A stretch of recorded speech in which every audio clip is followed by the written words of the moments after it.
Billionaire thoughts, billionaire dreams. I know niggas who played ball and gave it up for lean. Millionaire thoughts, billionaire dreams, but my account in overdraft, I'm about to scream.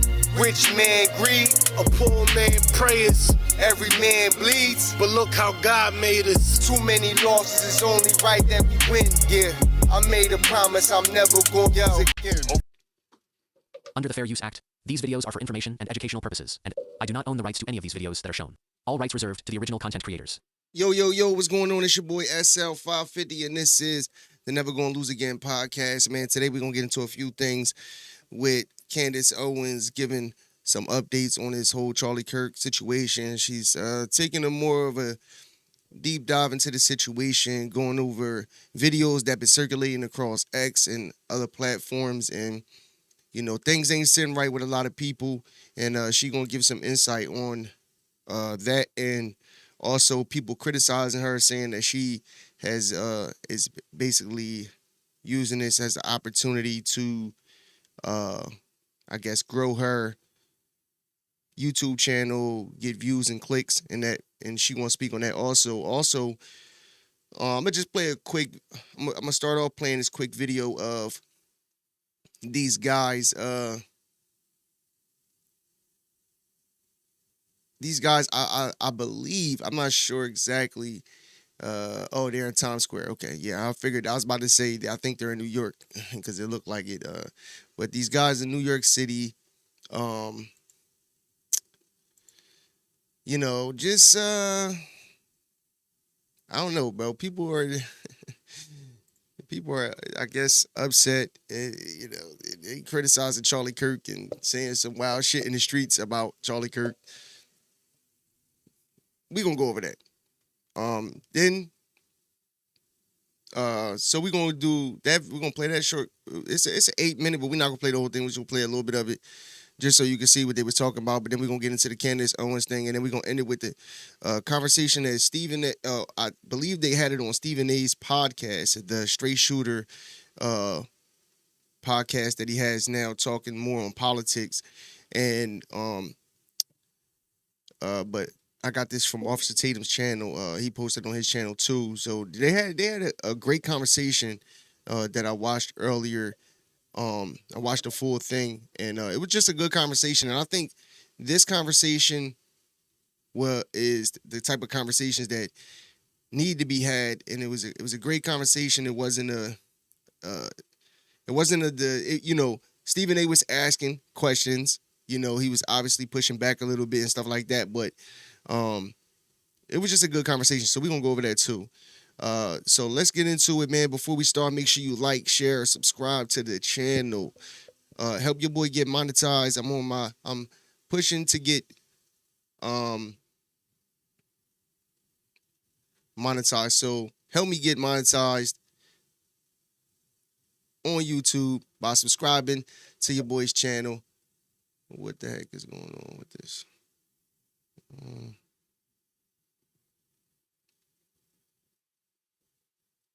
Why isn't this going up? It's weird. Hold on, let me go out of this real quick.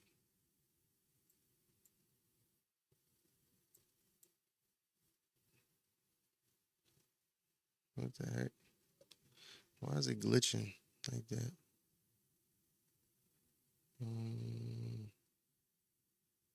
Anyway. Anyway, that went away. Whatever.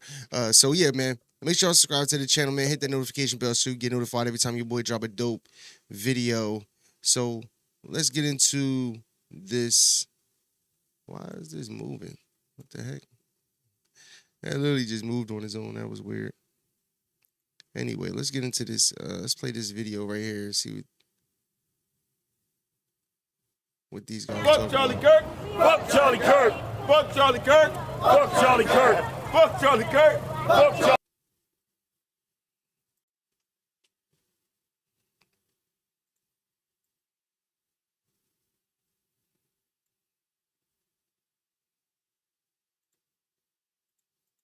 Black Lives Matter! Black Lives Matter! Black Lives Matter! Black Lives Matter! Trey Reed matter! Trey Reed matters!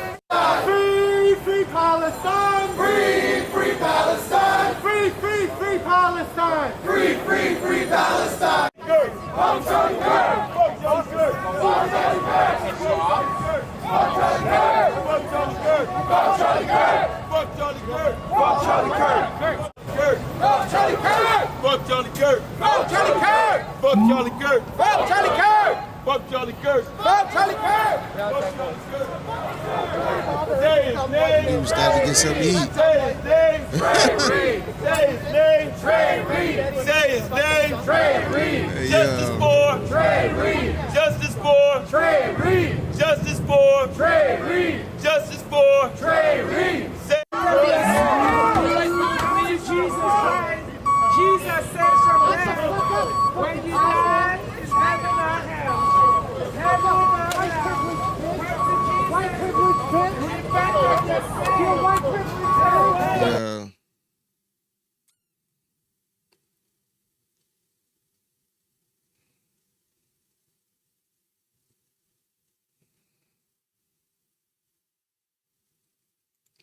I be feeling like, to be honest, when it comes to these type of things, I feel like it's like dudes want to be. I don't know, bro. I be feeling like dudes want to. I don't know, bro. It's so weird, bro. Watching stuff like this, you're not fighting for shit, bro. Like, listen, bro. I can understand disagreeing with somebody, and I see the stories that's going on in Mississippi. And they trying to say that the couple of guys that were they saying lynched, but the people are saying I believe the investigation they're trying to say that like basically they hung themselves, like it was like a suicide, and people are saying like nah. Then you know what I mean? So it's definitely something going on with that, and I don't know, but watching these dudes, I don't get it. You going out there saying, fuck Charlie Kirk, he is a racist, he's these things. I was just having a conversation with somebody about this. My thing is, Charlie Kirk, I'm pretty sure said things that I disagree with. For sure. Because most of these people, when they talk about Black history and they talk about, let's just keep it on Black history. They don't talk about the things that actually have went on in the early 1900s, up to, I would say, like the 70s, 80s. You know what I'm saying? There was a lot of things that went on that definitely marginalized the Black community, for sure. For sure. You know what I'm saying? My argument with with any type of topic surrounding the Black community is, in 2025, we're ruining our neighborhoods. You know what I'm saying? We're choosing not to be educated. We're choosing not to be, financially free. We're choosing that. We're choosing to stay on welfare. We're choosing to do these things that are holding us back. We're choosing to not work together. We're choosing to hate on each other rather than working together and building. At the end of the day, I'm not naive to things that happen in the Black community, throughout decades. You know what I'm saying? And longer when you talk about slavery and stuff like that. You know what I mean? But at the same time, in 2025, the only person holding you back is you. You the only person. Trump not holding you back. Yes, our policies and these presidents and things that they're doing with wars and spending our money on illegal immigrants and all of these different things, are these things affecting us? For sure. 100%.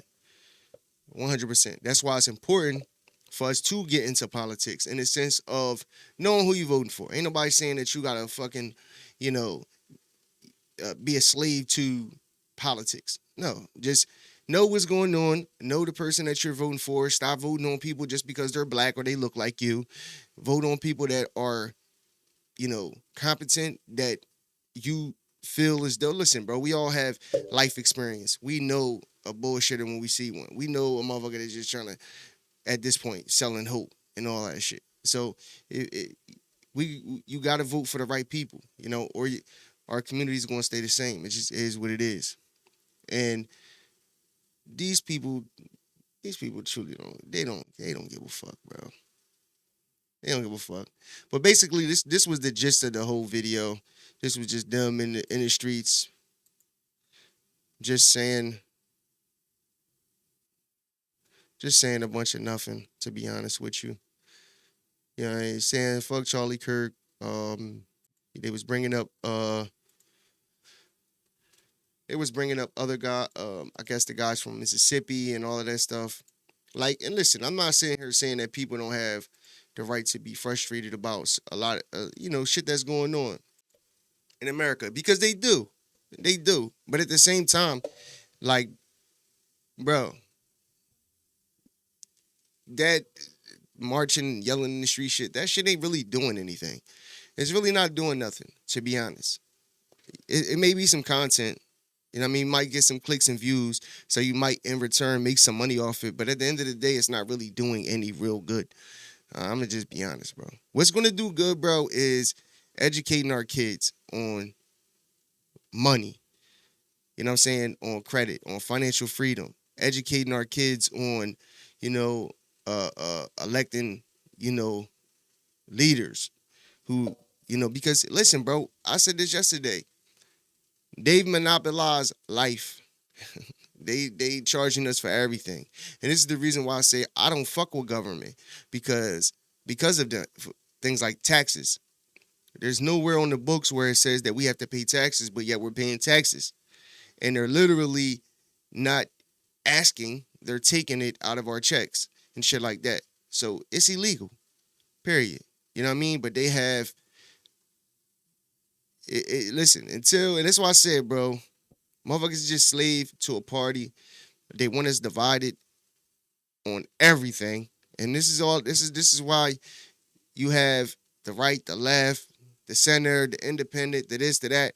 And all it is to cause mass chaos, confusion, people dying, people in the uproar, people protesting, just a bunch of shit going on. Meanwhile, shit ain't changing at the grocery store. Shit ain't changing at your job. Nigga, you ain't making more money. You ain't really fighting for nothing. You know what I'm saying? You want to fight for something, bro? How about you, get elected into office and make them changes that you talking about making? You know what I mean? So I see stuff like that. I just think it's a waste of time. To be honest, you out there hooting and hollering about a bunch of nothing. You know what I mean? But let's get into this video with Candace Owens. That she went live yesterday when I was live, and she was talking about, well, I don't know if it was when I was live, but I know it was upcoming. And so she was going into this whole video about the guy who stood on a chair and grabbed the camera and all that. She gonna go into, she got some information on that and more. So let's get into it. Okay, rare Friday episode. Got to do Friday episode here because this is just so important. And the vultures are circulating above, man. They are definitely insisting that we stop investigating this. I should at first let you know that the Senate has voted and they have passed a bipartisan resolution to designate October 14th, which is Charlie's birthday, as Charlie Kirk Remembrance Day. And I have to say that is a very government maneuver. Like, we get a Martin Luther King Day. We've got Martin Luther King Boulevards. John F. Kennedy gets a library and a national day of mourning. But you know what? You know what I was thinking? I'd like to just find out who killed them all first. That's interesting to me. Who killed them? Before we give them a library, I'd like to know who did it. I think that's the best way for us to learn. The best way for us to remember is to study, right? That's what I learned at grade school. That's what we're doing right now. We're studying this and learning everything. Let's at first address what many people have been emailing me constantly, asking me, Candace, you got to look into this. You got to look into this. Look at these two strange men. We're going to refer to this as Cameragate. It's Cameragate. And I want to say this, shout out to all of the internet sleuths, the TikTokers, the YouTubers, those of you who are not playing around and you noticed this, because I did not in the beginning. But yes, as I said, there's an individual who is at first, in the moment just after the shooting, he's like up on the rocks near the car that Charlie gets taken away in while he's being carried away. Let's take a look at that footage actually first. So let's look at that footage. And don't worry, there's no gore in this episode. It's difficult for me to even look at that sort of footage. Take a look. You can see Charlie's there.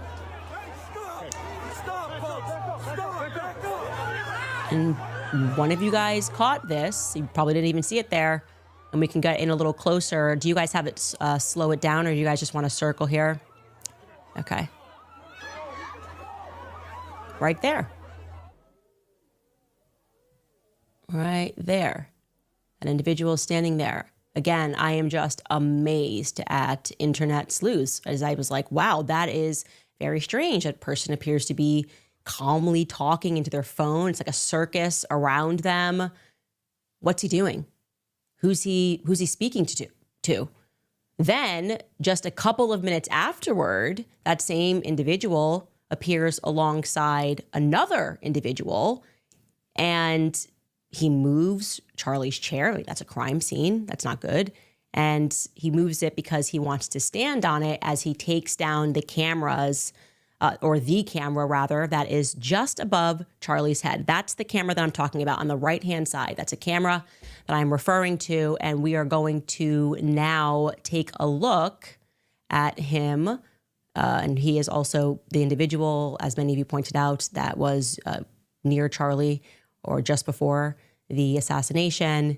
But let's check out that footage of him in the immediate aftermath, kind of switching around the cameras, the two of them. Take a look. Not fireworks.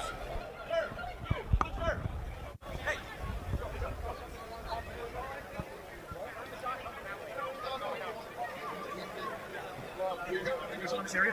We cordon off this up.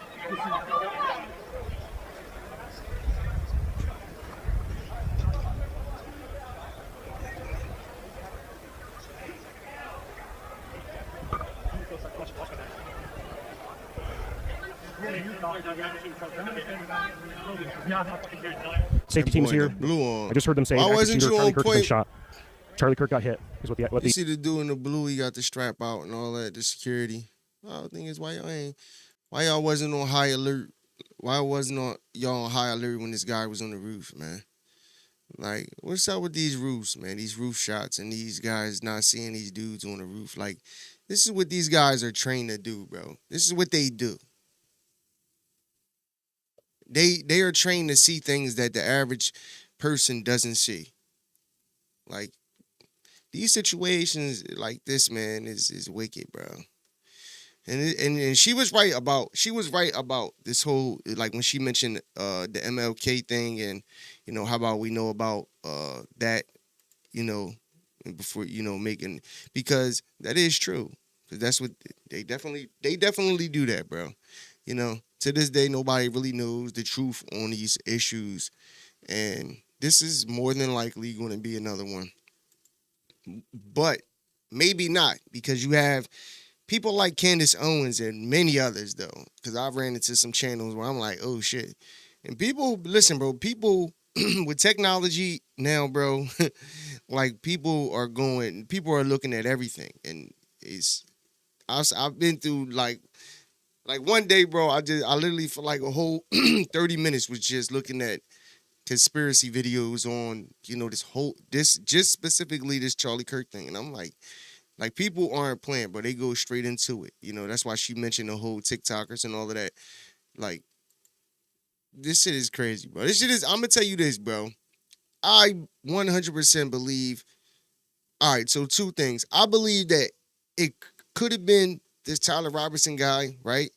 But I don't think he actually planned it or had intentions on doing it. I think that it was more of the other person. If that's the scenario, if that's the true scenario that, he killed them and, whatever the case may be, but, you got also the other scenario, because there is literally footage on X of people slowing down the video, and you see something that looks like a bullet coming from the back of Charlie. You know what I mean? And then you see the other video of the guy that's like under his arm like this. And they're saying that he took the shot like this. And then there's another video of a guy that's in front of Charlie, right? That's on, like, I would say the more of the in front, but more left.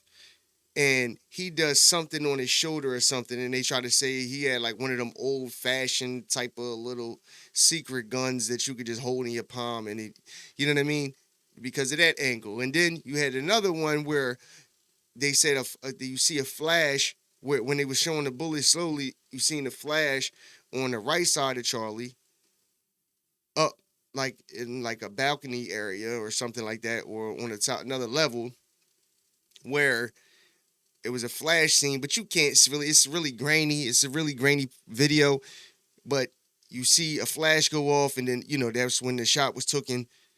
And then you have also the scenarios with the security detail making gestures, you know, and then I seen a video where a guy broke down different gestures that special forces use. And the ones that they said that the guy used was the bigger guy that was behind him. They're saying that he's a guy that was in Trump's detail when Trump almost got assassinated. He was in the picture when Trump was raising his hand and all of that. And they said that was him. Not 100% sure, that's allegedly, right? Because the video is grainy. You really can't see exactly who the person is. But he makes a gesture with his arm, and they're saying that was him saying, damn, what they say he was saying? Like, I forget what they said he said, but it was a guy next to him holding up what looks like a phone, and he got the white baseball cap on. It was the guy that when they was rushing Charlie into the car, he was right there, and he moved off to the side when they was putting him in the car, right? So obviously that was probably somebody in security detail or something. But him, they're saying that he made the gesture, like he did something, and then he did something with his hat, and it was supposed to mean male, suspect, sniper, something like that. Like, you know, like people are going deep into this, bro. Deep into this. And this is what making me be like, you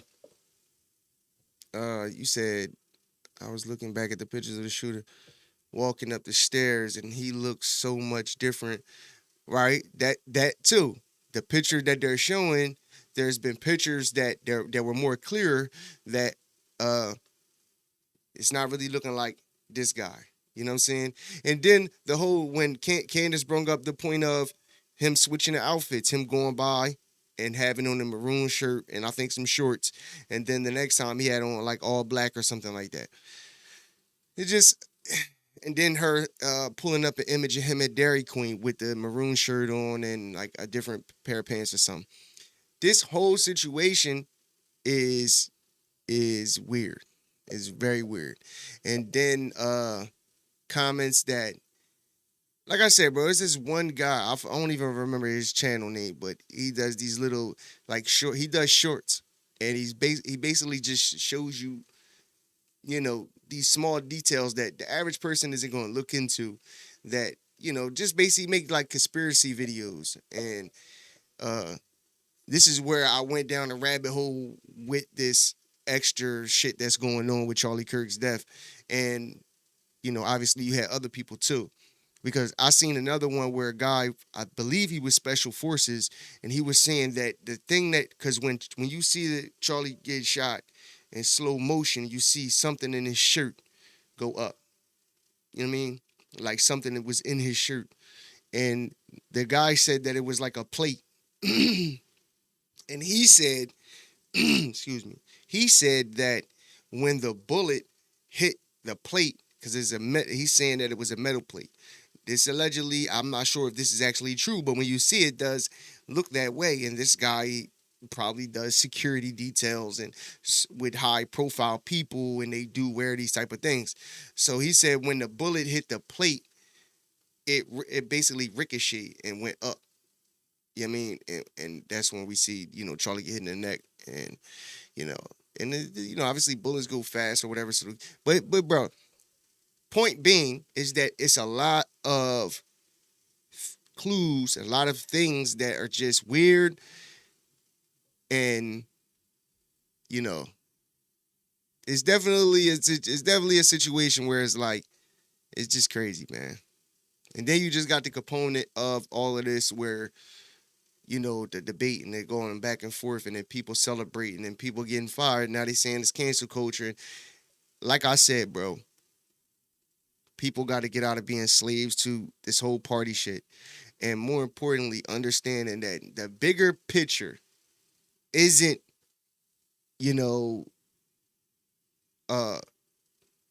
what's surrounding Charlie Kirk's death and everybody's talking about this and talking about this. The bigger picture is divide, conquer. Divide, conquer. It's all meant to cause confusion, chaos, and it's working. I'm just being honest. And I'm just a person that understands I'm just one person in a small world. And, until people wake up and actually get out of this whole system and start remembering that we, the people, are the ones who actually have the power, because without we, the people, nothing runs. Nothing runs. Nothing runs. If people don't get up every day and work and put into this economy crashes, it doesn't work. You know what I mean? So that's why I say, man, this shit is way bigger. While we bitching and complaining, people getting richer because it's greed, bro. It's greed. It's not capitalism. It's greed. It's greed that makes people create things that are destructive. Man, I be running across some crazy shit, bro. But anyway, let's get back. Let's get back into this video.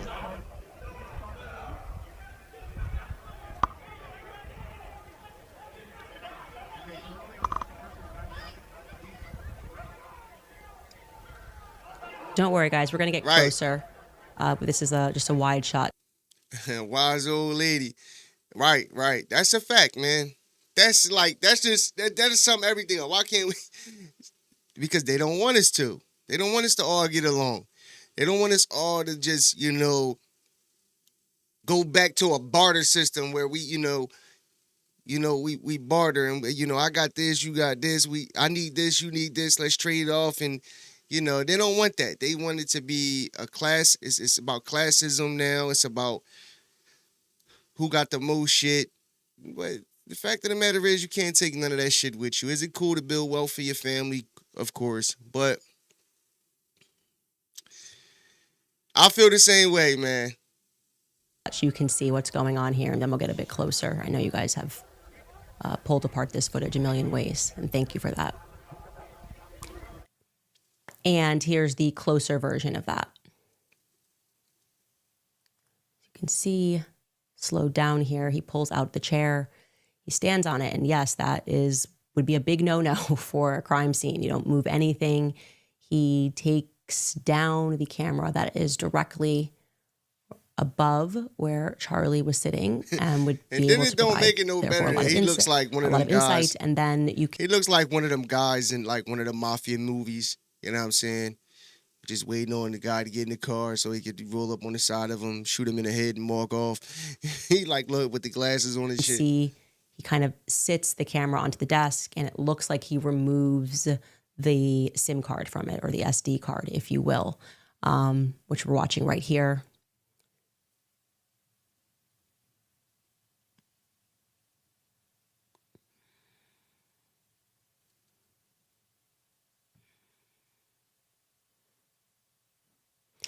So I wanted to say something about this, but this video, when I saw it, it does look weird, right? But at the same time, it's too many people. You had the security, like, just think about it. The security guy that was in the blue, he was holding a gun like this. He was holding a gun. So he was some type of security, right? And there was another guy that was with him too. You seen the way they was moving. They was some type of security.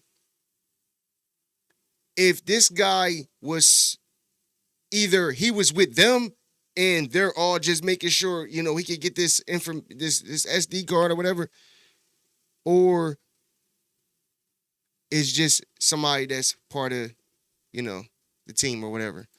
But let's see. Let's see when I what's saw going on. this footage, who is that? Like, actually, I should be able to figure this out because I've got a pretty big network at Turning Point USA. The person's wearing shades. I'm not recognizing the individual.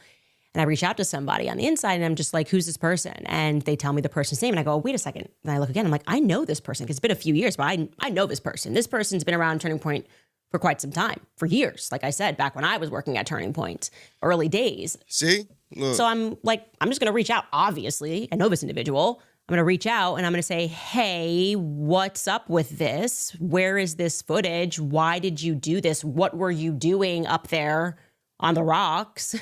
What's up? Like, this is not the first thing that I would do if I had just witnessed Charlie Kirk being shot. And I'll say this right now. He was extremely forthcoming. Like, as soon as I reached out, I just sent a text because I still had his number. And he was extremely forthcoming, immediately got onto the phone. And first and foremost, I should say, obviously, he's seeing all of these clips going viral. And he is fearful for his family. He doesn't have any security. And people are looking, you know. And he said, look, as you can see in the footage, I was sitting right to the left or to the left of Charlie when Charlie got shot. And I instantly knew that he was not going to be okay. I instantly knew that he was dead. And I then, like, as you can see, people that are running, anybody that was in that zone ran to the back and he caught his breath. He wanted to check in with and communicate to other people that were working with and around Turning Point USA. That's why he's on his phone, communicating to them what had happened. That's what he told me. Then I asked, okay, well, what about this camera thing? Why would you grab the cameras? And he says, because the first thing that I thought is that I better secure the footage and be helpful and hand that footage over to the feds. Well, obviously, that's where things get into a pickle with me because we don't trust the feds, right? I'm like, no, we don't trust the feds. So we don't got to do that. Just let me have the footage. I'm like, just send me the footage. Please let me look at it. There's a lot of conspiracies that are floating around right now. People don't know what to believe. People are doing what I would say, credible videos. People that certainly have the credibility are ballistics experts that are saying that what we see in the front is an exit wound, not an entry wound. I don't know one way or the other because I'm not an expert. I'm getting inundated with messages from people that hunt, people that are in the military saying that this had to have come from another direction. This footage could help. As if nothing else, let me help you. Let me formally debunk that by seeing this footage. Like, could you send this footage over to me? Well, he didn't want to send the footage over to me without checking with Turning Point lawyers. I said, look, technically, you own the footage. Like, you know, you and some other people own the footage. Like, let me just see the footage because why go through lawyers? Like, I just want to see the footage. And also I asked the question, why not just release it? We've already seen the worst thing that you could possibly see from the front, That's a right? fact. Like, the front is what is a traumatizing video. And I understand that he wants to afford his wife some protection. Like, this has, you know, to experience that, Erica, so many people watching the love of your life in the last second of their life. It's traumatizing. I'm traumatized by it, right? That's not my husband and the father of my children. And so out of a loyalty to Erica, he also doesn't want to give more footage to the internet. But I said, look, I'm not going to publish it. I just want to see it. And I think you should let me see that because people trust me. They know that I'm very serious about this. I don't care about anything right now other than figuring out who killed Charlie Kirk. So in the short run, he agrees that rather than send the footage, he will get onto a FaceTime call with me and he will show me the footage on his computer. He did that and I watched the footage and I'm going to tell you what I saw. And to the people specifically, the people that are in the military, people that know weapons, I'm telling you this because you might be able to add more color or more clarity here. what you would expect to see if given the weapon that they have said did this, the bullet they have said did this. I don't know anything about any of this, so I'm just telling you what I saw, okay? First and foremost, there is nothing gory about this shot at all.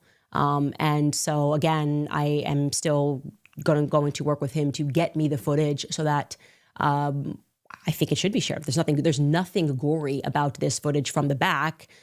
The thing that really stood out to me, and I just kept asking him to replay it over and over and over again, is that there's no blood. There's no blood from the back. There is no blood. So I think a lot of people were wondering whether or not that bullet pierced and went out the back. I think I vaguely even remember I told you that the guy said the special forces. I think special forces. I'm assuming, but he was some type of military. It was the guy I said in the previous video had hella guns in the background and all of that. So he has something to do with some type of Marines or something. And he was saying that plate in slow motion, he actually showed it and was saying that he believes that that bullet hit the plate, didn't hit him directly. It hit the plate and went up. And that's why she's saying that in that video there wasn't no exit wound or blood or whatever the case may be, because it actually went up. And and now that's allegedly. I don't know if that's a fact or not, but based off of what she's saying and what the video I seen with him, that makes sense. And when you see the video, you see the plate move. You see it in his shirt. You see it move.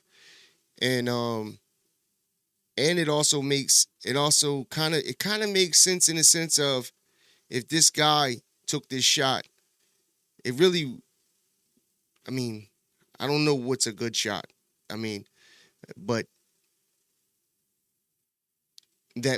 basically the bullet not mistakenly, but it ricocheted from that's what it looked like in that video, that it wasn't a direct shot, because if it was, think about it, it probably should have went through,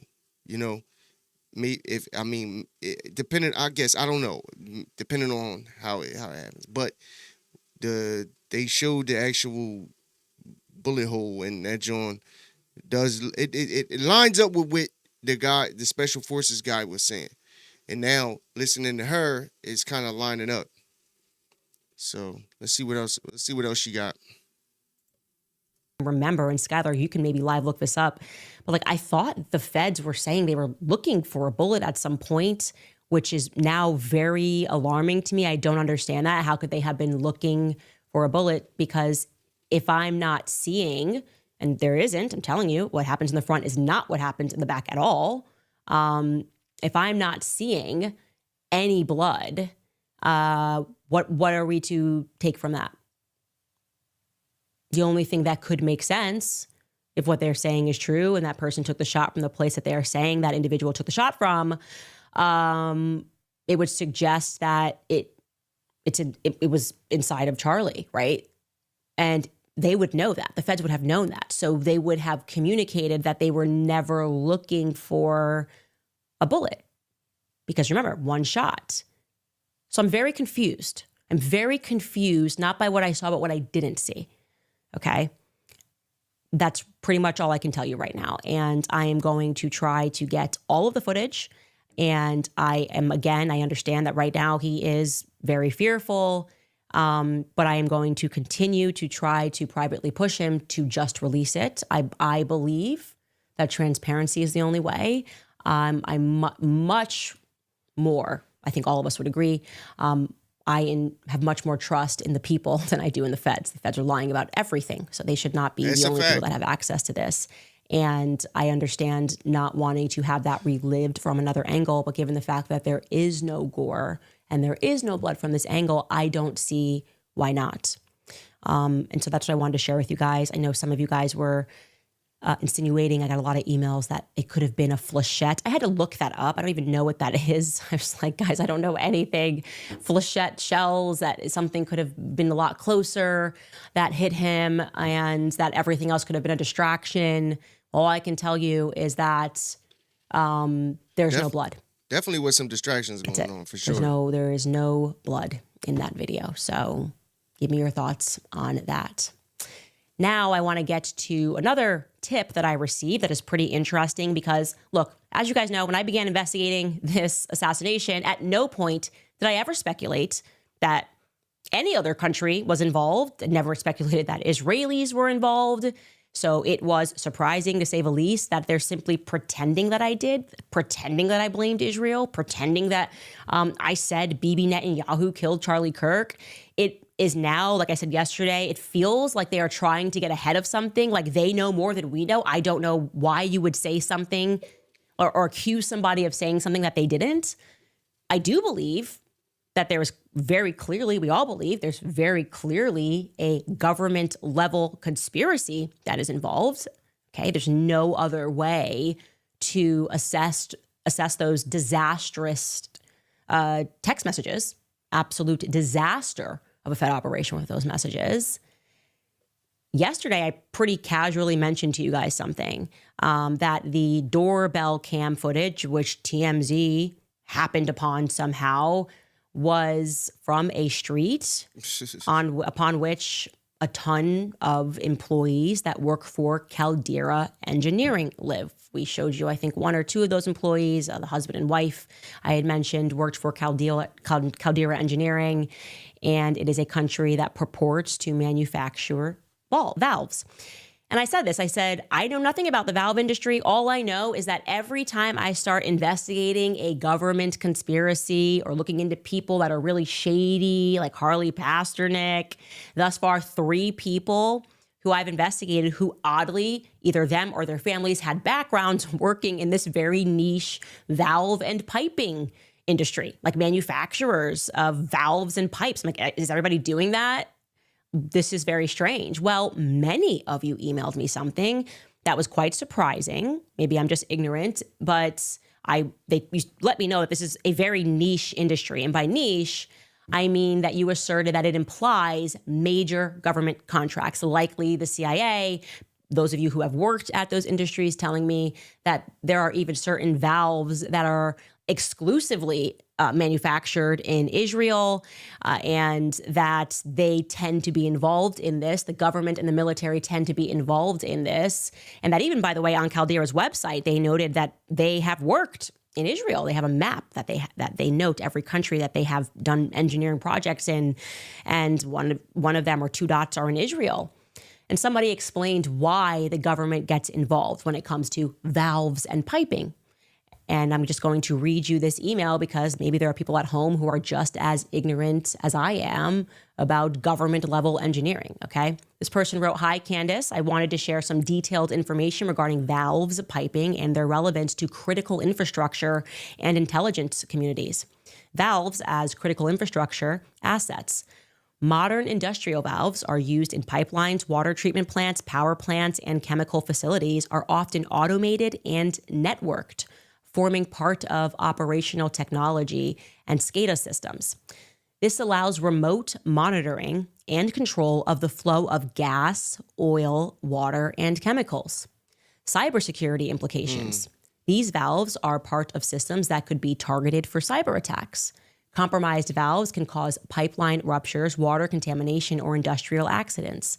Because of this, intelligence and regulatory agencies, the CISA, NSA, PHMSA, FERC, monitor valve networks and may maintain trusted relationships with manufacturers and engineers to ensure security and resilience. Integration with above ground systems. Modern valve networks can also integrate with cameras, sensors, alarms, and environmental monitoring. This means that an operator could simultaneously monitor flow, view live video, and respond to alarms, which enhances both security and operational oversight. And strategic value for intelligence communities. Knowledge of valve locations, models, and control systems provide insight into critical infrastructure vulnerabilities. Access to or relationships with manufacturers allows agencies to monitor, assess, and secure. All right, so she going down this whole Israel and pipeline agencies. This is why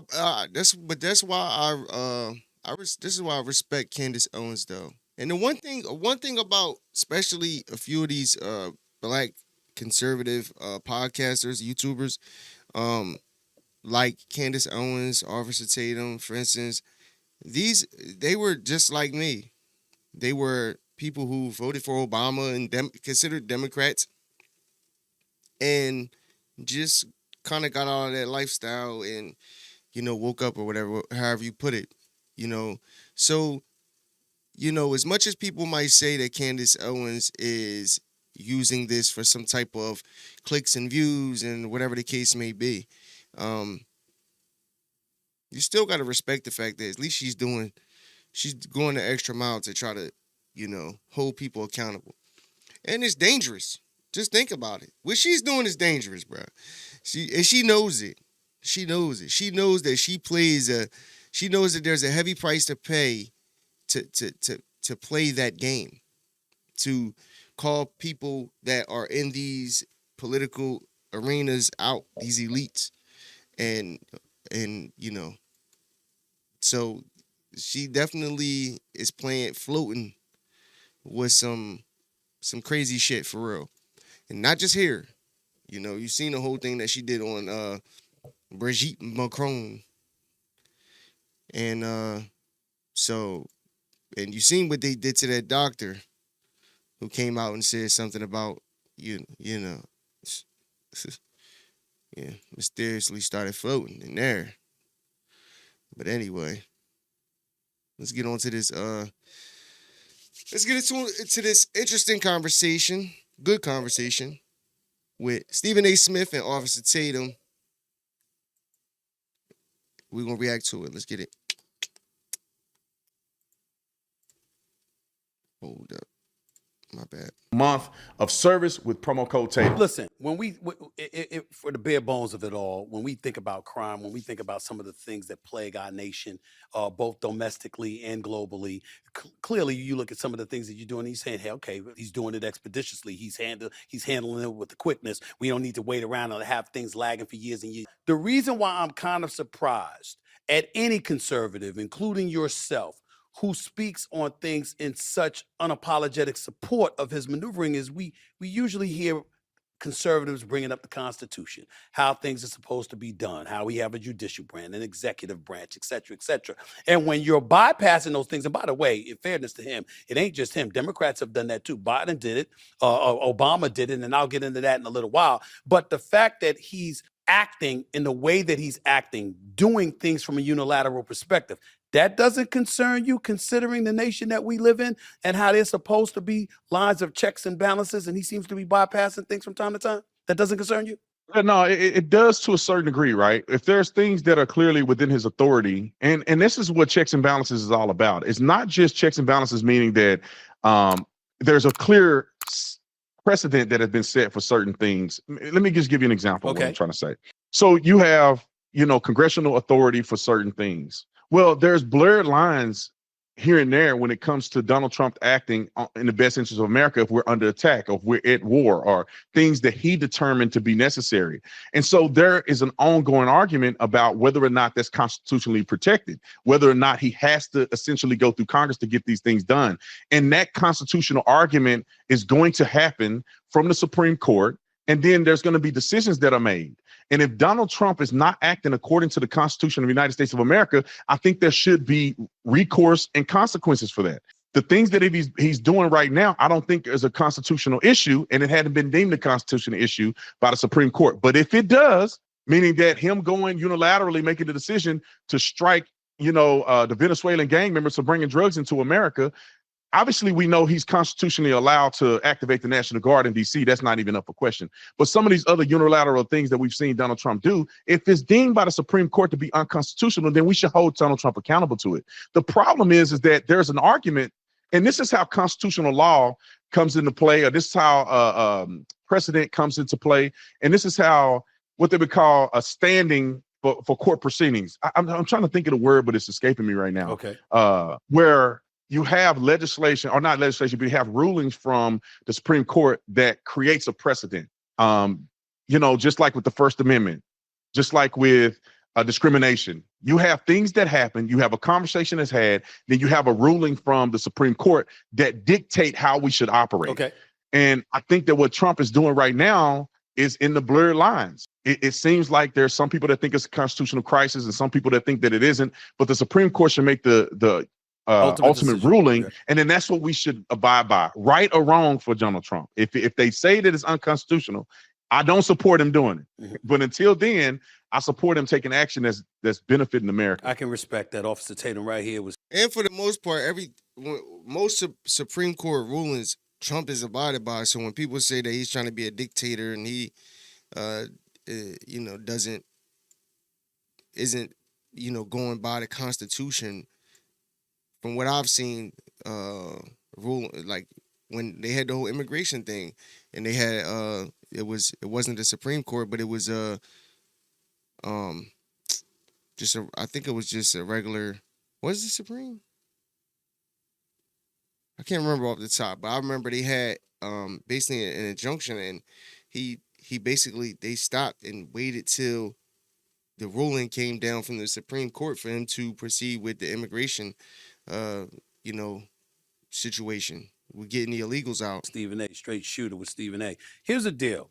I'm not going to get too riled up about some of the things he's doing, particularly with the Venezuelan drug cartel or whatever.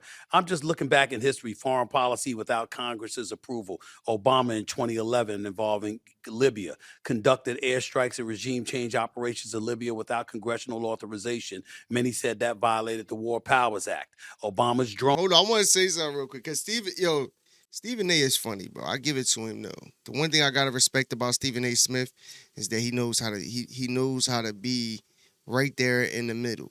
You know what I mean? He ain't far right, far left, nothing. He right there. I give it to him, bro. He's a smart man, bro. Very smart man, and I ain't mad at him for it. But the thing that I like about this question that he's about to put out there is the fact that he isn't being biased. He's showing you the statistics of not just Donald Trump, also Obama, Joe Biden, and others doing what people are trying to say is unconstitutional. Drone strikes, targeted killings in Yemen, Pakistan, and Somalia, often conducted without informing or seeking approval from Congress. Biden in 2021 involving Syria, ordered airstrikes in Syria against Iranian-backed militia without congressional approval. So there are examples in that regard. Let's come home to the United States of America. You brought up the National Guard on a couple of occasions when you were just speaking a few minutes ago. Washington, D.C., we both agree on that. There's nothing to debate there. That basically they're run by the federal government. He's perfectly within his right and his authority to do what he's doing in the streets of Washington, D.C. One could argue that is not the case in Los Angeles, California, when he sent the National Guard there and 700 Marines there.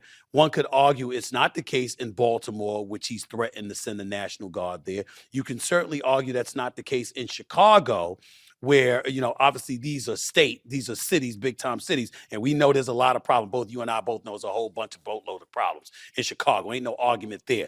But his right to send the National Guard in, the governors will tell you they are the commanders in chief of their respective. He has no right to do this without their authorization and without their support. To all of that, you say what about the threats that Donald Trump has been throwing? A great question, Stephen A. I think this is stuff that we should be discussing. Yeah. I think people are conflating two different things. Okay.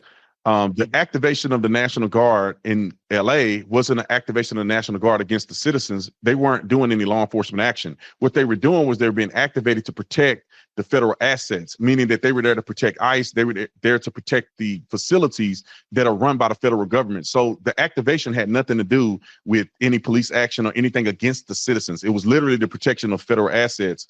And that's the same. Similarly, I say differently, the threats in Chicago and in other states are different from what happened in LA, but they can be correlated, which means that Donald Trump can deploy the National Guard or activate the National Guard if it's necessary to protect ICE agents who are doing lawful actions within the state. So that is his authority to do. That's something that he can do, he should do if it is necessary. I would argue that Trump should not do anything close to that unless it's absolutely necessary. Now, there's an act, it's called the Insurrection Act, where he can then activate the National Guard for purposes outside of, protecting government assets or federal operations. He can actually do it to deploy them into the street, quell violence that's going on. Now, that's a high burden to prove. I don't believe at this point that Chicago is in the realm of having the Insurrection Act deployed. I think Trump do not have the right to do it, and I don't think he should do it. Now, the governor does have the authority, and the governor is the commander-in-chief of the state, except for the Insurrection Act and things of that nature. They should come together as two leaders to have a conversation. The problem is that Pritzker and some of these other governors, they want political expediency and they want political talking points, and they don't want Trump to get a win, and they don't want to look bad to the constituency. So they don't even want to talk to the man. But facts. That sums it all up right there. They know that the crime in their cities is fucked up. They know that it's, all of these different things that's going on that Trump is talking about. Other people are talking about. Residents in the city is talking about. But they don't want, bro, people, it used to be fun. It was just funny, Trump derangement syndrome. Like it was a joke, but it's really serious. Like people really, truly have Trump derangement syndrome. People literally are like, it's just, I hate this guy, hate everything about him. It doesn't matter what he does. He's even said it, like, it doesn't matter what I do. I could do the best thing on the planet, and y'all, they won't clap. They won't, and they're not gonna do it, bro. And it's crazy because why? I just don't understand that. He's the president. Why not just work with him?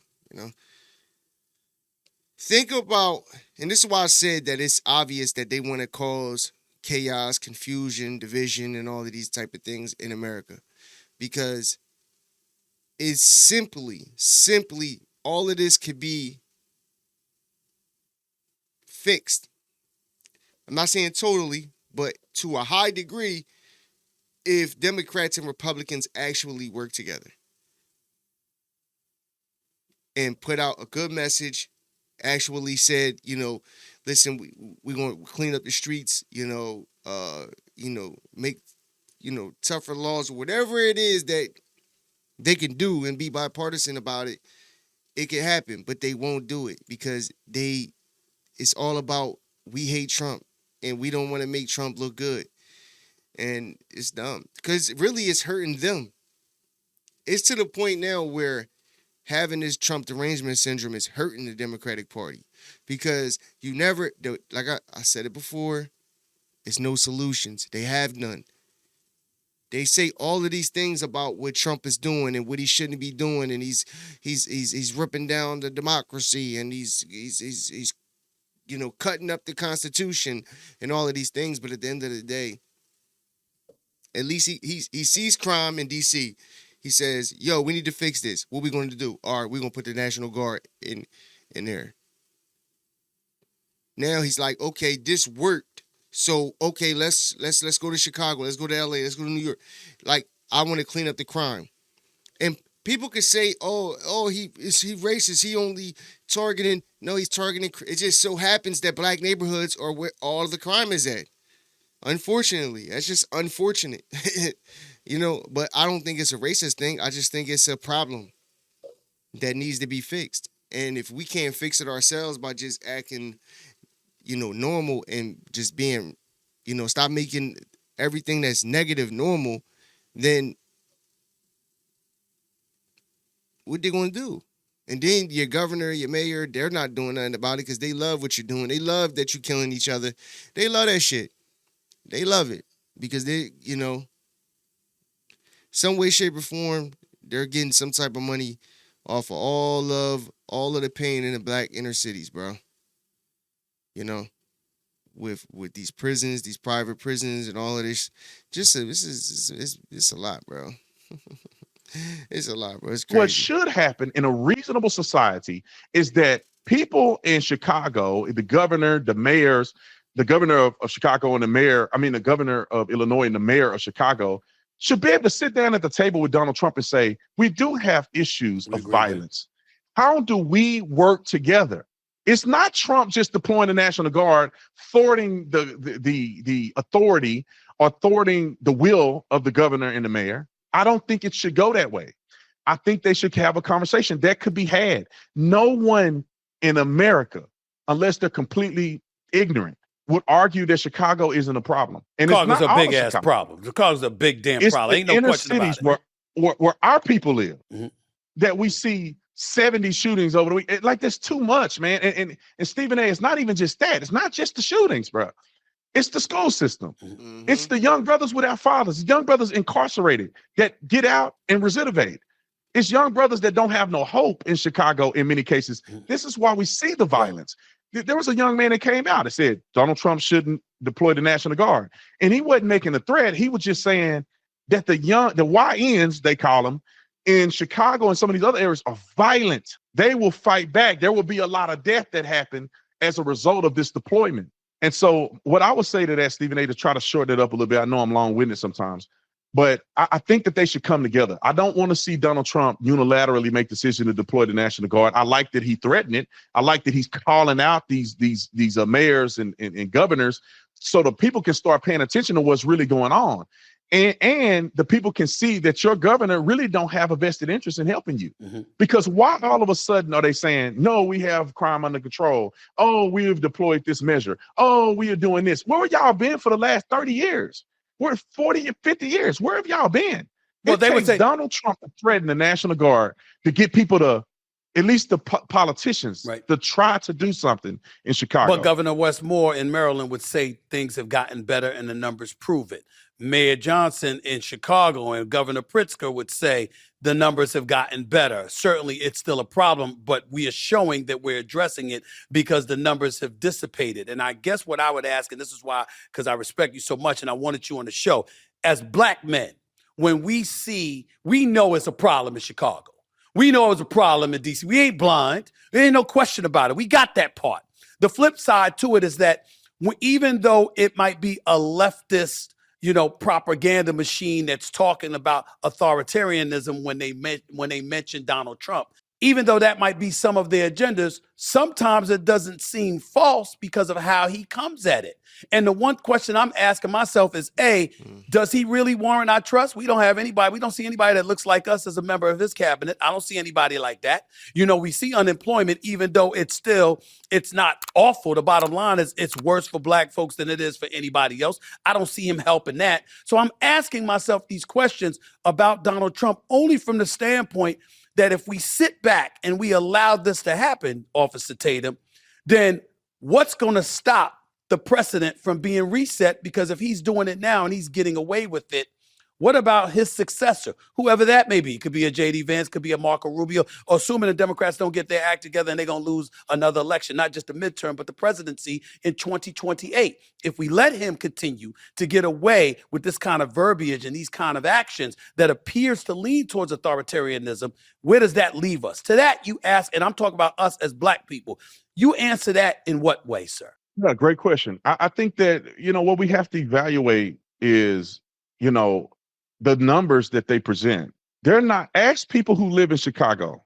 Do you think Chicago's crime is down 20%, 15%, whatever percentage they present? Go to Philly, go to anywhere in the hood where black people live, where you can get, people know it's crazy out there. People are terrified to live there. Grandma and them, these young brothers, they're using young brothers now, Stephen A., to commit crimes because they're lighter on crime for juveniles. So they got our young brothers out here robbing people and killing people and shooting, doing drive-bys, and they don't get no time in jail. That's why the YN word is now a big thing. It's trendy because our young brothers are doing it now. So what I'm saying is they need to be more, there need to be more than just statistical numbers that they're putting out here and trying to hope that we believe them. Because when you don't enforce the law, the numbers go down. Meaning that if you have a shortage of law enforcement officers, you have a shortage of people calling and reporting crimes that are committed, or you have a shortage of arresting people for certain crimes, then you can fluff the numbers any way you can. I want to hear from the people who live there. I want people to physically go. And the people that live there have been saying they want Trump to bring the National Guard. So, bro, you can't believe shit these politicians be saying, bro. You can't believe nothing that they say, bro. These people are the biggest frauds ever. Go there and tell me it's safe. When the Memorial Day weekend, they got 70-some people getting shot and people getting shot in the head with stray bullets. And that's just in one city. Stephen A. Not Right. all over the country where these black Exactly. communities are. Now, the authoritative part of it, or the Authoritarianism. Yep. authoritarian. Yes. I'm saying the You word got it. wrong. You got it. You got It's it. been a You got long it. night. You got it. It's all So right. if they're saying that he is acting in a nature that's not geared toward or appropriate for his position, then I also ask people to say, what exactly is he doing? Is he saying that black people shouldn't be able to live in Chicago? Is he hurting black people and saying black people shouldn't be able to go to schools, or he's doing something to thwart the black community? He's saying, I want the community to be safe. I'm deploying these people to help young brothers not get murdered every day in the streets. So I would argue, what is he actually doing? So that's a great point. That's a great point. You can't argue that. That's true. So technically, he's really trying to save black people. Technically. Really think about it. He's really trying to save them. So how is he trying to be authoritarian? Like how? And I don't know why they be using that word like that so loosely, like, because it's just not true, like, at all. Doing. If he was doing something nefarious against black people, then I would say, yeah, our antenna should be popping up that maybe he can't be trusted. Right. But the reality of it is, Stephen A, is I don't think he's doing anything against black folks. It's that we don't have enough black folks standing up that are in positions of power to do this. Why does Trump have to do it? Why couldn't Obama do it? Why couldn't some of these black leaders say, enough is enough? Doggone it. Too many young brothers are dying in Officer Tatum is cooking right now. the streets. 15 is too many. When are we going to say enough is enough? Because, Stephen A., we don't see this in the white community. Not to the degree that we see in the black community. We don't see drive-by shooting. We don't see Memorial Day weekends where 70-some white people getting shot. We don't see a term that white people use for YNs. We don't see them running and ransacking. Why do you think we're seeing it? But why do you online? But why do you think we're seeing it in our communities? Let me ask your perspective about that. I mean, since you brought that up, why are we seeing it? Why are we seeing it in our community? It's culture, Stephen A. It's culture. Like, I remember when I was young, and I used to believe this stuff.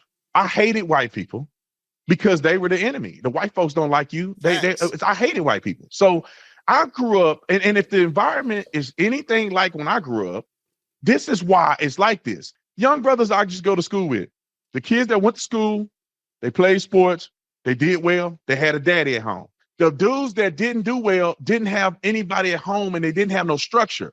So they can stay out all night. They'll sell drugs and sell dope to help their mama and do all this stuff. Daddy wasn't having that. You think you're going to cuss in the house with my daddy? Like, you crazy. You think you're not going to wash the dishes and fold the clothes? You think you're not going to wipe that tub out when you finish taking a bath? Fathers in the community is the deterrent of young boys losing themselves and being hyper emotional and doing things that you would never do with a daddy at your house. So that, and then the glorification of violence. When I was young, I was about, I was 8 smoking weed with my cousins. I ain't getting arrested for it. That was cool. I didn't want to be like my dad, right? My dad would go to work every day. I didn't want to be like black dudes, that corny dudes with their pants around their waist, being a doctor, a lawyer. I didn't want to be like them. I wanted to be like the dope boy in the community. When did it change for you? When did it change for you? When I went to college. It's when I went to college. Let me say that. When I was younger, I joined Five Deuce Hoover Crip. Because my cousins were in Five Deuce Hoover Crip, they jumped me and my brother in on the couch. Now, of course, Yo, Officer Tatum was Five Deuce. Yo, that's crazy, bro. You never know. See, look, Officer Tatum used to gangbang. That's crazy. Yo, I watched this. I was there. Oh shit! I didn't know Officer Tatum used to gangbang because he Officer Tatum. I think he was a cop and all that shit. So that's wild. But he about to say some real shit, bro, because it's true, bro. It's culture. It's culture, bro. We think, and listen, right, I was a product of it.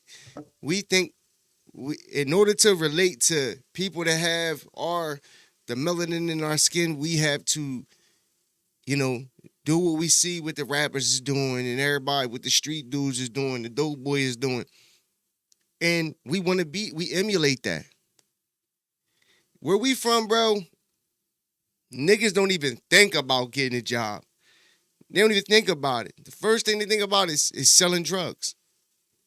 Because that's what's glorified where we from. Like, you see, everybody that you know that's like popping, stay fresh all the time, getting money, like shoebox money, they was selling drugs.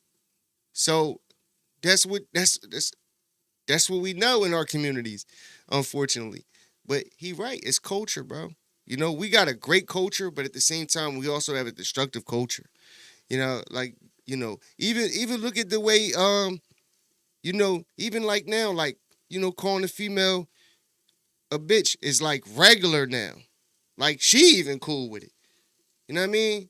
This bitch that, this bitch this bitch, like, it's like regular to you know, to disrespect women, to just a lot, bro. To just like, we ain't even gonna get into marriage and all that shit. That's like, people don't even think about that now. Like, we just out here fucking. Bitches fucking and sucking, and niggas is just hitting anything, hitting it raw. We so irresponsible, bro. They say that the poorest people have the most children, man. And think about it. It's not because they want children. It's because they irresponsible. You know what I'm saying? You get drunk, oh, they party, get fucked, having a baby, you know, trapping niggas, all types of crazy shit. I love my culture, you know. We got the flyest culture as far as culture in the aspect of getting fly. You know, just, you know, talking that talk, just making up, you know, we got the trendiest culture ever. Just imagine if we still kept the culture, but also didn't glorify niggas sliding on the ops, you know, all the negative shit that's in it. I don't gotta say it. Just imagine if we was still the fly ass culture that we are, but still, you know, just wasn't with none of the negative shit. We was pushing positive shit. You know what I mean? We was pushing, you know, telling, you know, teaching our kids about credit and, you know, financial freedom, and teaching our kids, you know, teaching your kids history, teaching your kids black history, but not teaching it to them in a way where you creating, you know,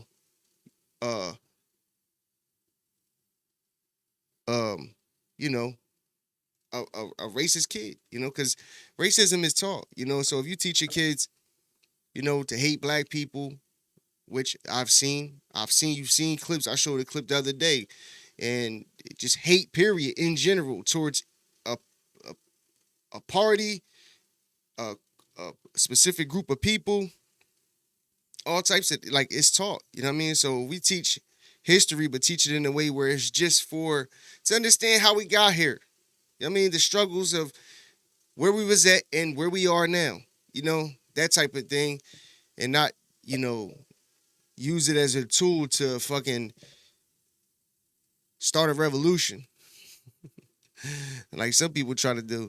But, like, bro, we do got a dope ass culture, but it's definitely destructive. Treat us a little lighter than you do in a real gang jump in, because they didn't hit us in the face because they didn't want my mom and them to know we got jumped in. So we got jumped in the fire dude super crib. We banging. He was until my mom and them orange. found out, then they threw our rags away that we were hanging out of the back pocket. When I was in high school, I got tats all over my arm. I got gold teeth in my mouth, sagging my pants. It wasn't Stephen A until I went to college and I was out of the community, and I was able to look outside looking in and being like, wait a minute, this ain't normal that people ain't got no daddy at home.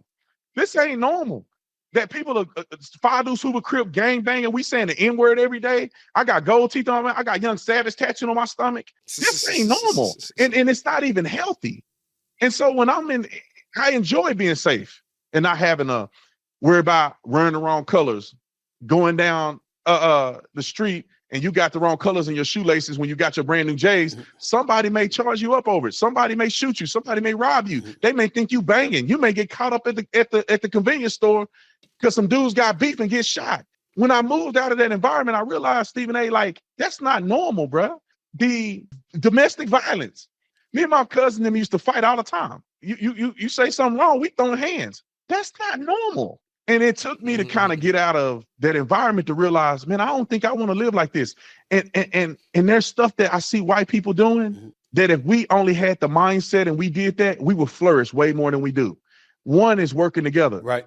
Facts. I'll let you answer that question. Let me chime in with this. I hear what you're saying, and I don't disagree with most of it. What I do think, however, is that the danger, and I will openly admit I struggle. That's why I like talking to you. I like talking to liberals and conservatives and getting back and forth, because it edifies me. It just makes me better. So I appreciate y'all. Where it's a challenge for me, officer. On one hand, I can look at you and I can say most of what you're saying is absolutely right. I know from personal experience growing up in Hollis, Queens, growing up the streets of New York City, it is what it is. You're absolutely right about that. The flip side to it, however, is this. If you allow the Trumps of the world, the Trump administrations of the world, the Trump surrogates and acolytes to spew that stuff, right? It becomes distractionary because focusing on that makes you say, yeah, I got to vote for them again. Make sure, the liberals ain't back in office and they stay in office. And then, you know what? Tariff wars, all right? That we don't know whether or not that's necessarily going to work out for it. We're getting a whole bunch of pledges, from corporations, companies, countries, etc. But that doesn't mean it's going to reach fruition. There's so many things. The war in Ukraine and Russia, that hasn't ended. Israel and Hamas, even though we understand what Israel has been doing. There's so many different things to point to that hasn't come to fruition in a fashion and a manner that the Trump administration said so, that pointing to these things that you are legitimately pointing out forces and compels folks to say, we don't need the liberals back in office that played a significant role in letting all of this happen. We need to keep those cats in office and they're not held accountable for what promises were made but not necessarily kept. How do you, as a Black conservative, answer that? Stephen A. I think that it's very simple.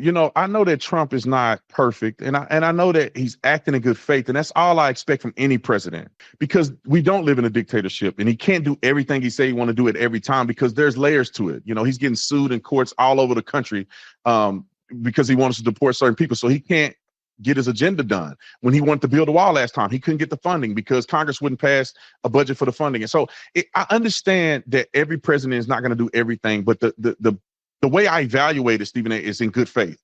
Are you acting in good faith? Is the tariff war something that Donald Trump is doing in good faith that's going to benefit America? And I think that it has. We've negotiated so many more deals. We've gotten so many countries to invest hundreds of billions of dollars into America. And so I think it's going on the right path, and nobody's willing to touch it except Donald Trump. They're just willing to kick the thing down the bucket down the road until somebody's have to say, we have to do the hard thing to get us to the place that we need to be in America. And go ahead. Is it acting in good faith if you throwing out 4 or 5 different executive orders, scaling back our connection to Black history, like with the Smithsonian Museum and other things? Come on, Stephen, those executive orders was being put out there. You've got Black folks that feel like this man is trying to detach us from Black history, from the world knowing just as much as we've always known about Black history, or the more that we should know. Bro. When you hear about things like that, is that really looking out for our best interest, or is it looking out for his? Right. Stephen A., if it was correct that Donald Trump was trying to eliminate Black history from the Smithsonian or history in general, trying to degrade Black existence, I would never support that dude a day in my life. I'll get on your show right now and say, screw that guy. And I don't support him, and why I never vote for him. The problem is that it's a conflation, and some people have a vested interest in saying things that may not necessarily be true. Okay. There is no evidence that Donald Trump is trying to eliminate Black history. It's impossible to eliminate Black history. It is impossible. Our stamp is on everything that exists. You can't change that just because, even if you try to do it through the Smithsonian, that's not the only place where history is espoused. I mean, or exposed. Right. That's not the only place that history can be learned. We still teach Black history in college. We still got HBCUs. You can still go online right now and learn anything you want to learn about history. But the truth is, he's not doing that at the Smithsonian. What happened is they're not telling the full story. They're telling a story that seems to be biased against white people and making it seem like white people they created slavery. White people was the only people that owned slaves in America. White people, it's this whole anti-white sentiment that's not the full projection of what history was. There were a lot of Black people that owned slaves. The first legal slave owner in the United States history was a Black man, Anthony Johnson. Oh, word? So, and we can go down the list. Nah, Black people having slaves. Word? People don't know much about Harriet Tubman. They didn't know that she was married to a Black man who was a free Black man at the time when she started the Underground Railroad. Actually, her husband told her that not to do it, which now he looked like a coward for doing. But think of how does that work? All the Black people that own Black slaves, the Juneteenth. And this is the things that I'm like, why is this not in the Smithsonian? And Juneteenth, people think that Juneteenth, being that in Galveston, Texas was the last remnant of black slaves that were released and freed. That wasn't true. It wasn't until a year later that the Choctaw Indian finally released their slaves. Indians own slaves. So when we talk about slavery, when we talk about all this, we have to talk about it in the context of reality, or we develop hatred and misinformation. Slavery wasn't about race. Anybody that learned or studied slavery, I studied Africana studies when I was in college. Slavery was not about race. Slavery was about availability of cheap labor. Most of the slaves went to South America. Not most of them didn't even come to America. The North didn't have slaves. Only the South had slaves. We fought a war, the Civil War. The portion of the United States that didn't never have slaves, that black people were free in the colonies, they won the war. So, you know, it's a lot of nuance there, Stephen A. Understood. Who helped Harriet Tubman free the black people from slavery? It was white folks. You know, so there's a lot of history there that I think that Donald Trump is trying to correct to make sure that we're not overemphasizing hatred towards one group when it's not necessary. But if Donald Trump was, bro, this is why I said this was a good conversation they was having, very respectable. You know, Stephen A is pushing back a little bit, but yo, listen, bro. Officer Tatum is dropping work, like work, and you could tell he could keep going, but he, you know. doing it, I wouldn't support him whatsoever. I think black people need to stop listening to naysayers online and people who have a vested interest to hate the man. Go look at it for yourself. Go look at what Donald Trump is trying to do at the Smithsonian. Go look at it. Go read it. People don't read what he's trying to remove. So and not just with not just with Donald Trump. That goes for anything. That goes for anything. When you want to learn about anything or know if something is true, look it up yourself. Stop depending on MSNBC and ABC, Fox, and all of these news stations to give you the information that you're looking for. And you got dumbass motherfuckers getting on TikTok talking about Trump is trying to say children can work at 7 years old. So now my daughter can work at Walmart at 7? Like what? Like saying dumb shit.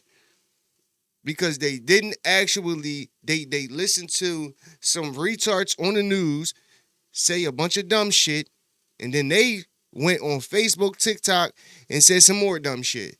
And then all that does is spread around, and then you got a bunch of dumb motherfuckers saying the same thing about a bunch of nothing that ain't even true. And all of that could have been avoided if they actually went and did what CFL family did. They went, the Cartier family, they went and pulled up the actual bill where he was talking about the dependents ending basically like you will stop getting welfare at age 7. And in order to keep getting it, you have to work a certain amount of hours or do community service and a third. And they went over it, you know, because that's what you do. This is what you do. You got to go research and do your homework, you know. And if most people were really open-minded, bro, and they really, when they talk about telling the truth, if they really were truthful and they really did their research and really reported honesty and wasn't a slave to the Democrat Party or to the Republican Party, then you would know most of the shit that they say about Donald Trump is just not true. This is not true. And it doesn't mean Donald Trump is perfect or nothing, but it's just not true. So if they're reporting lies and telling you lies, how can you trust anything from them? You know? I know I don't. I'm not listening to Abby Phillips, the Joy Reids, none of them.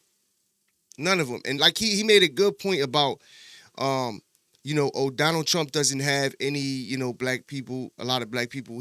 I know he has one guy that's like in charge of HUD, but he doesn't have too many black people in his administration, right?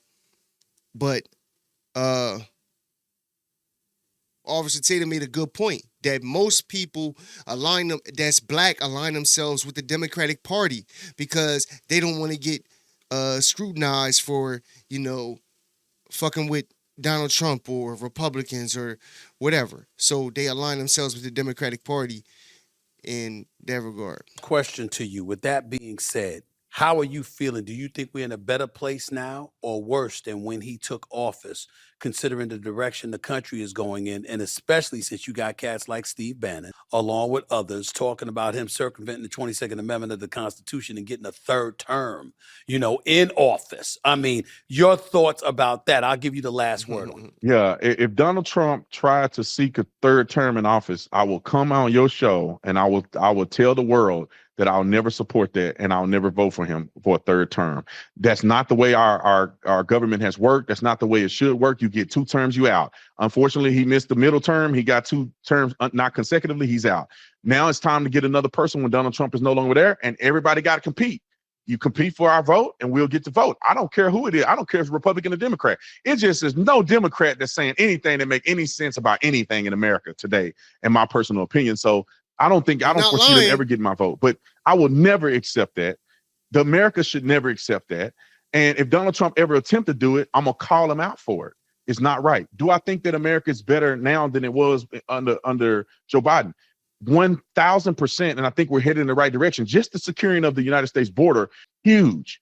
Getting these illegal criminals out of our country, huge. But a lot of them ain't criminals. A lot of them ain't criminals. I mean, they. See, this is what I hate about, listen, I understand, you're doing a show, you want to push back and all that.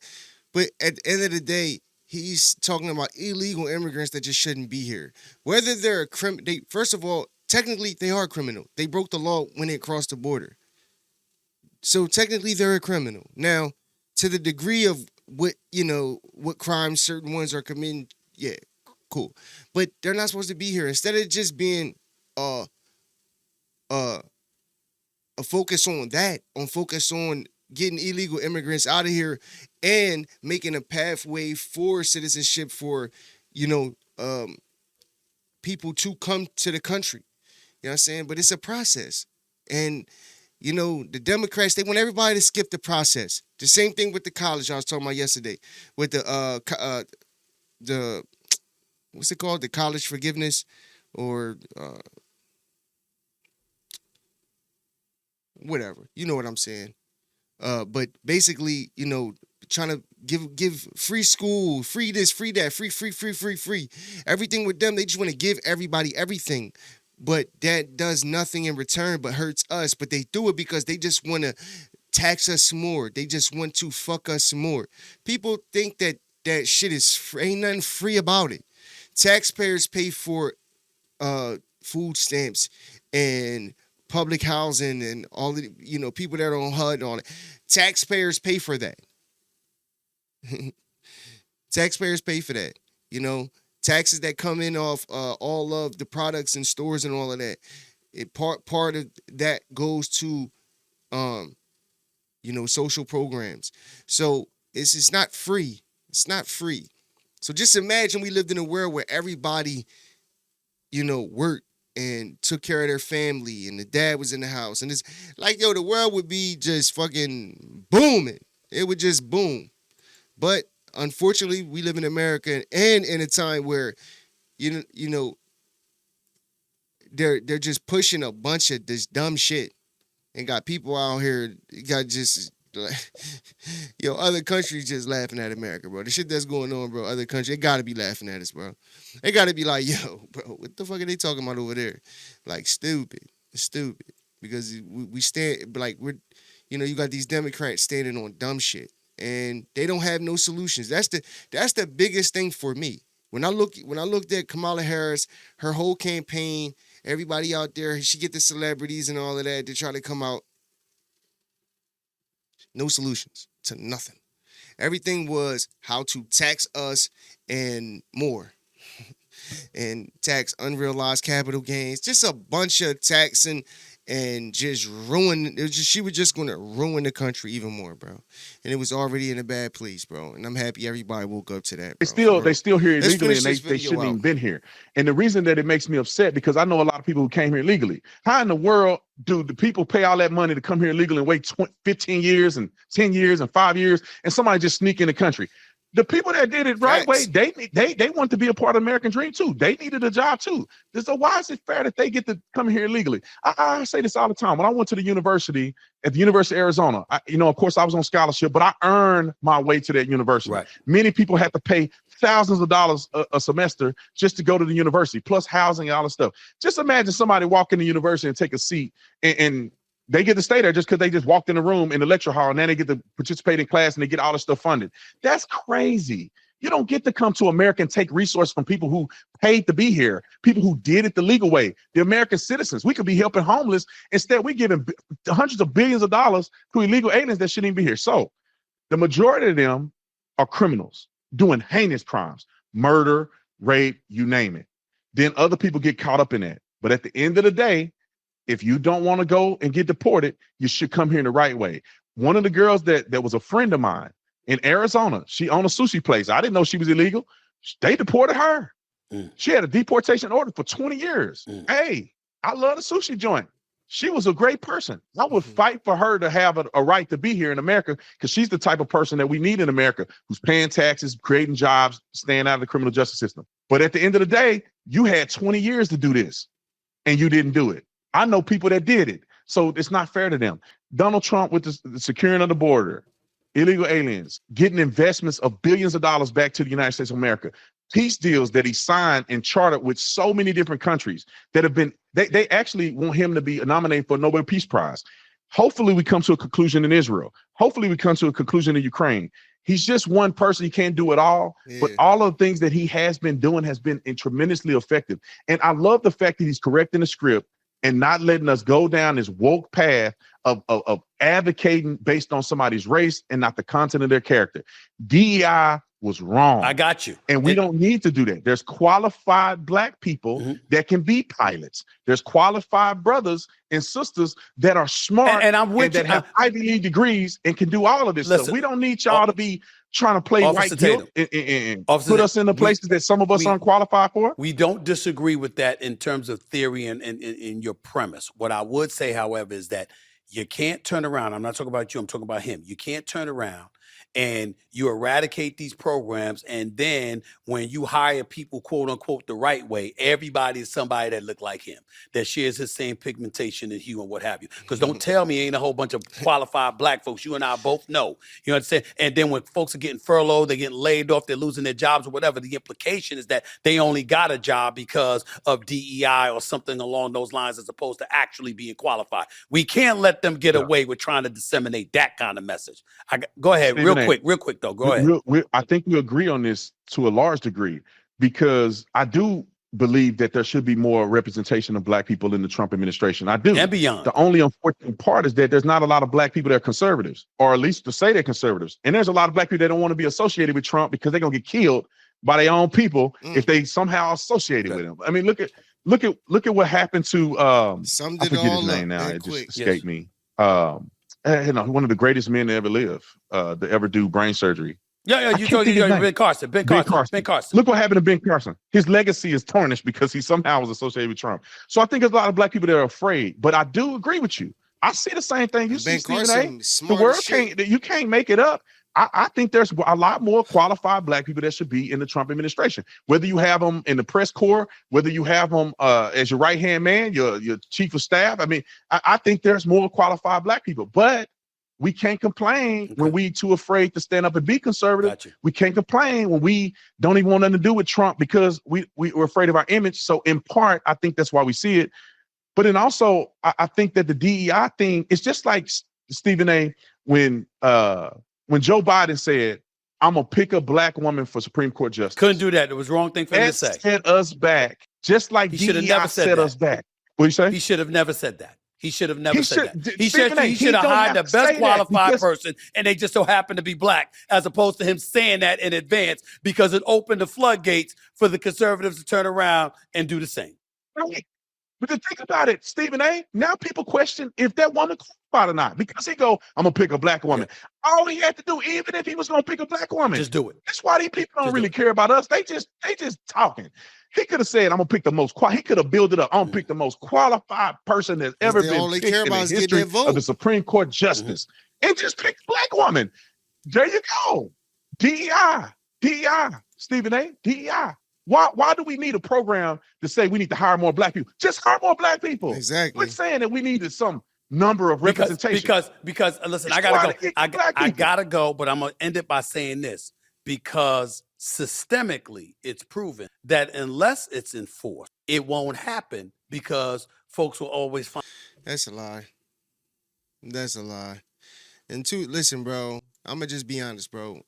In 2025, bro, if you're qualified, you're qualified, bro. I'm a 6-time felon. I don't work at a big lawyer firm, a law firm, or anything like that. But at the same time, bro, I've been there 3 years, and I already got my pay raised 3 times because I work hard, I show up every day, and I prove that I'm reliable and that I'm smart, I'm a leader.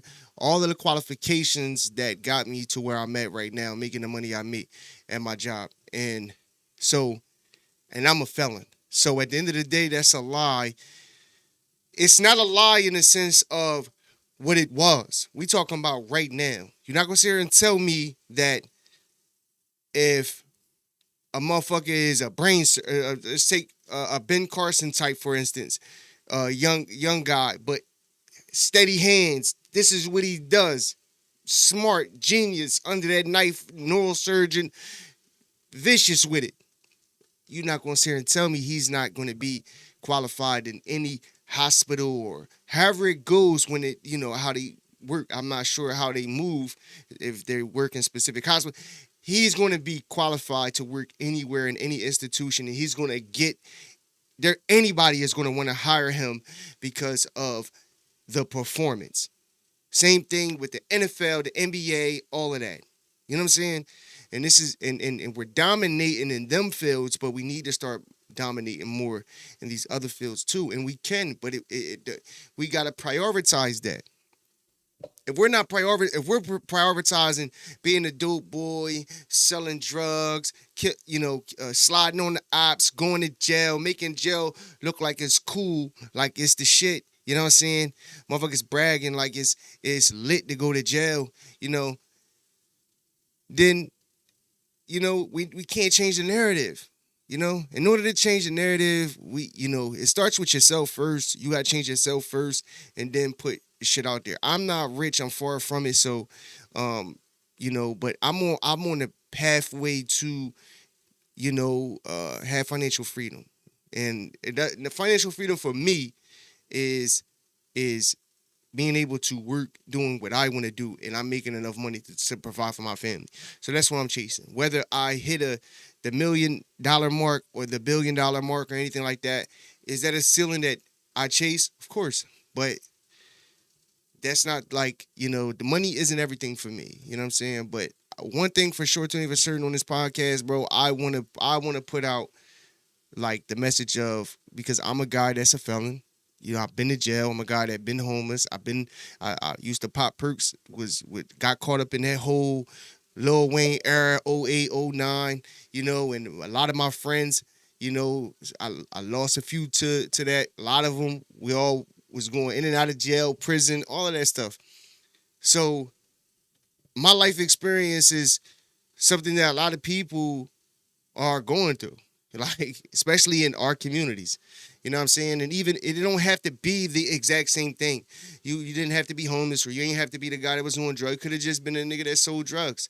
You know what I'm saying? Or whatever. But at the end of the day, fact of the matter is that, guess what? You could be getting all the money you want in the hood, but the moment you get locked up, all that shit is gone. Between commissary, lawyers, and the amount of time that you do, you got kids, leaving money out there, whatever the case may be, all that shit gone. Gone. I'm talking about for the average hood nigga. That shit gone. I don't care what you saved up. You could have saved up 100, 200, it's gone. It's gone. So when you come over, you starting over. But think about it. Or is that person winning, or is it the person who works, right? Who isn't looking over his shoulder, worrying about getting killed every day because of what he does, goes to work every day, makes a good living, is trying to move up in the world, creating opportunities for himself. But guess what? He's never going to prison. So if let's just say this person make $50,000 a year, right? You go do 5, right? you lost. You in the negative. You come home 0. You in the negative, right? That whole time. If anything, you're taking resources from your baby mom, your dad, your cousin, your uncle, your brother, your man's around the corner. You taking resources out of your family's pockets when you go to jail, when you go to prison. But the person who is working, he's providing for his family. You know what I'm saying? And that $50,000 a year, 5 years, do the math. What's that? $250,000. He made $250,000. You lost $250,000 and some. You know what I'm saying? So,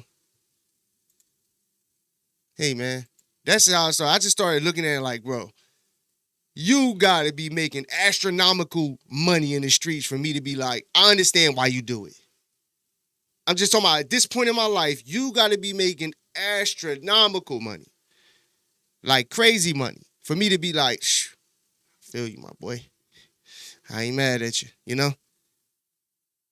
But the average person isn't, bro. Average motherfucker broke. And it just ain't worth it, bro. And like all the shit that come with it, like it's just too much that come with that lifestyle, bro. It's too much, bro. And man, let's win, bro. Let's win. Let's change, you know, let's change the motherfucking narrative, you know, in the culture. That's what it's really about, man. We gotta change the narrative for more positive shit, man. That's why I understand that it's more about the children. That's why I be like really trying to get game to my little cousins and shit like that. And, you know, I think it's important for us to be, you know, active in that way, you know, because when I was growing up, we ain't really get that game. You know what I'm saying? We ain't really get that game, like, to be honest. Like I ain't have, like, even my dad, like, my dad would give me game here and there, but it wasn't like, wasn't getting it like that. I mean, at least for me, I wasn't. You know what I'm saying? Like, most of the things I've done, I know how to cut hair. I know how to engineer on Pro Tools. I know how to edit. Doing podcasting. I got into doing clothing. I learned how to do embroidery. So, bro, all of these things I just learned. You know, I'm good at learning, hands-on. Like, you know what I'm saying? So, I have the mindset always since a kid. I always had in mind, ain't nothing I can't do. You know what I'm saying? I was nice at football, basketball. If I would have played hockey, I was good at that too. Like, I was just a person that was good at, you know, seeing something and kind of mimicking it and doing it the same way. You know, I feel like that's a strong point I got. But anyway, I'm getting off topic, man. But, yo, we got to change the culture, man. One person at a time, but it starts with you. You know, that's how I feel. It starts with me. So, yeah, I may be on here, you know, talking my shit about how we need to change and do different things, but I'm talking to myself first, you know what I'm saying? And every day I'm striving to be better, you know, and it's looking good, man. I can't complain. But yeah, man, it's the end of the show, man. I hope it was a good one. If y'all fuck with the content, make sure y'all like, share, subscribe to the channel, man. Hit that notification bell so you get notified every time your boy drop a dope video, man. Until tomorrow. Am I going live tomorrow? I should be. I try to go live every day, but, you know, sometimes I can't, man. But I'm going to just say, until next time, this your boy, SL550. This the Never Gonna Lose Again podcast. I'm out. Millionaire thoughts, billionaire dreams. I know niggas who played ball and gave it up for lean. Millionaire thoughts, billionaire dreams, but my account in overdraft, I'm about to scream. Rich man greed, a poor man prayers. Every man bleeds, but look how God made us. Too many losses, it's only right that we win. Yeah, I made a promise I'm never gonna lose again.